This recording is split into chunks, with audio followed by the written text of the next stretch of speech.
Hi everybody, I want to really quickly show you how to joint a chicken.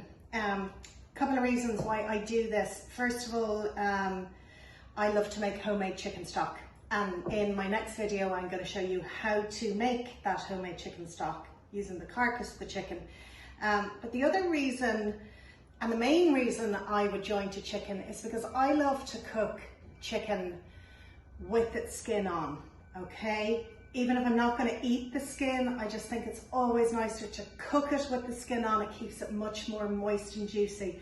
And it's just getting harder and harder and harder to find chicken breasts with the skin on if you're not, near a good butcher's, okay? I also find it more economical to buy whole chickens and to separate them into breasts, legs and thighs. And if I'm just planning on cooking the breasts, then I will freeze the thighs and the legs and I'll use them another day for something else. So I'm a big fan of, everybody that knows me will know I'm like this. I love having prepared stuff in my freezer. I love having plans as to what I'm going to cook. So this just sort of all ties into that a little bit, okay? So let me show you how to joint a chicken, okay? So what you want to do is to sort of just pull the legs out a little bit, okay? And make a cut between the breast and the leg, okay? So just in the skin, so that the chicken legs are a little bit separate from the breast, okay? So that's the first thing you do. So I've done that on both sides. Okay, next thing I do, so I have the wings facing me. Next thing I do is I feel for this backbone, okay? And I use my knife, and I'm using my Taste Crate Victorinox chef's knife, okay? And I'm just going to use the knife very gently. I'm not putting any effort into this.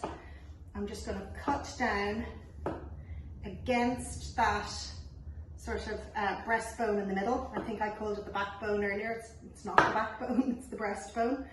Okay, and what I do is I cut the breast so it's mostly off, and the only thing that's still attaching it here is the joint at the wing. Okay, so you use your finger to feel that and cut between the joint, okay?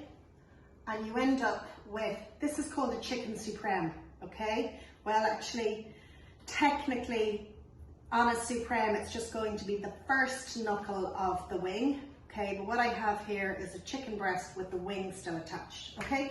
And I'm going to separate the wing off, okay? And I'm going to freeze the wing with the legs and the thighs. We like homemade fried chicken here, so I tend to freeze wings,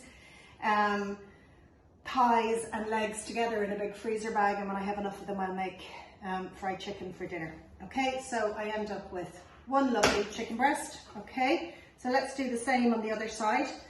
Okay, so just cut down against the breastbone, okay, and just really gently, really gently cut. I'm literally just using the tip of the knife to do this.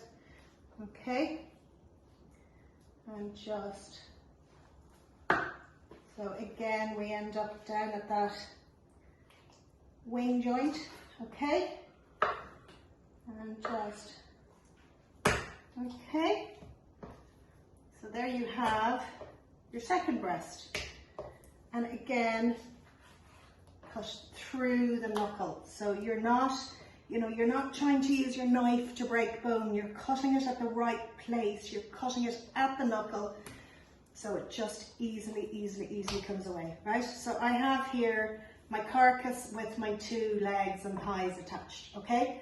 So turn it upside down, okay? This is not for the faint-hearted, but you just gotta turn the leg and you hear a little bit of a crack, okay? And you cut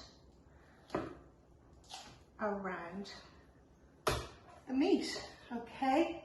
So what you end up with there is a lovely leg and thigh attached, and again, feel for the joint, and cut through it. So you end up with the drumstick and the thigh, my personal favorite piece of chicken. I would always be the one fighting for the thigh if we're having roast chicken here. Okay, and then cut through it. This here, it's a piece of meat that's here on the back of the chicken. That's it there. It's called the chicken oyster. Absolutely delicious piece of meat. Okay, and feel for the joint and cut through it. Okay, so what I end up with now is a chicken carcass for stock. For me, probably the most exciting ingredient in my freezer at all times, because I can use it to make soup, I can use it to make sauces. It's absolutely amazing, risottos, whatever.